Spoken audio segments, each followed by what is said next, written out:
பிரியமானவர்களே, இயேசுவின் நாமத்தில் உங்களுக்கு என் அன்பின் வாழ்த்துக்கள். எப்படி இருக்கிறீங்க? நல்லா இருக்கீங்களா? இந்த புதிய நாள் எப்படி இருக்குது? பிரச்சனைகள், போராட்டங்கள், நெருக்கங்கள் அதுக்கு மத்தியில் இருக்கிறீங்களா? எதிர்க்கிறவங்க, விரோதமா போராடுறவங்க சுற்றிலும் இருக்கிறாங்களா? வேலை செய்யற இடத்துல, வசிக்கிற இடத்துல, ஊழிய செய்யற இடத்துல மனுஷரால் வரக்கூடிய பிரச்சனை, நெருக்கம், சத்தர்கள் ரொம்ப பெருகிட்டாங்க அப்படின்ற ஒரு சூழ்நிலையில் இருக்கிறீங்களா? தாவீது ஒரு அற்புதமான ஒரு அனுபவத்தை சொல்லுகிறார். 3 சங்கீதம் 6வது வசனத்துல, எனக்கு விரோதமாக சுற்றிலும் படையெடுத்து வருகிற 10,000 பேருக்கும் நான் பயப்படேன். எனக்கு சுற்றிலும் படையெடுத்து வருகிற 10,000 பேர் பெரும் கூட்டமா வர்றாங்க. எனக்கு விரோதமாக படையெடுத்து அப்படின்னா என்னை அழிக்க, என்னை முடக்க வருகிறாங்க.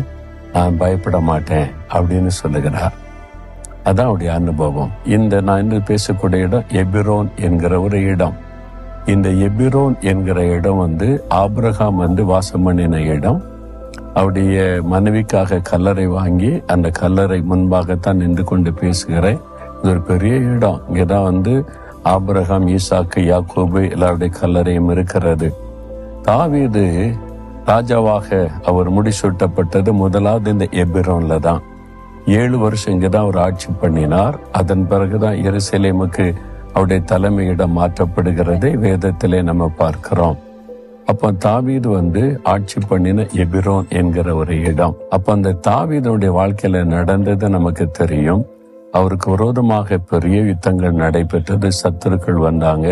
அவர் சொல்ல, நான் பயப்பட மாட்டேன். 10,000 பேர் வந்தாலும் ஆண்டவர் அவருடைய உள்ளத்துல ஒரு தைரியத்தை கொடுத்திருந்தார். ராட்சதனாகிய கோலியாத்தை கூட அவர் வீழ்த்தினார்ல. அப்ப அவன் எதிரியை கண்டு, அவனுடைய பலத்தை கண்டு பயப்படவில்லை. என்னால் தன்னோடு இருக்கிற கர்த்தர் பெரியவர், சேனைகளின் கர்த்தர் என்பதெல்லாம் அவர் அறிந்து விசுவாசித்ததுனால, சூழ்நிலைகள் கண்டு பயப்படாததுனால வெற்றி பெற்றார். இந்த பயம்தான் நம்முடைய தோல்விக்கு காரணம். ஆக ஆண்டவர் சொல்றார், பயப்படாதே மகனே, பயப்படாதே மகளே. உனக்கு விரோதமா எத்தனை பேர் படையெடுத்து வந்தாலும் உன்னோடு இருக்கிற நான் சேனைகளின் கர்த்தர், தாவீதுக்கு ஜெயம் கொடுத்த தேவன், உனக்கு ஜெயம் தருவேன் என்று இன்னைக்கு உங்களோட பேசுகிறார்.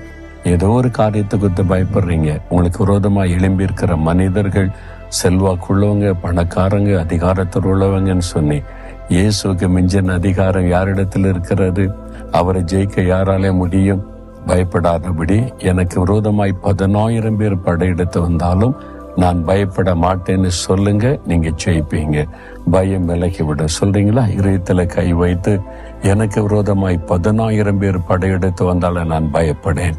காரணம், இயேசு என்னோடு கூட இருக்கிறார். நான் பயப்பட மாட்டேன், ஜெயிப்பேன்.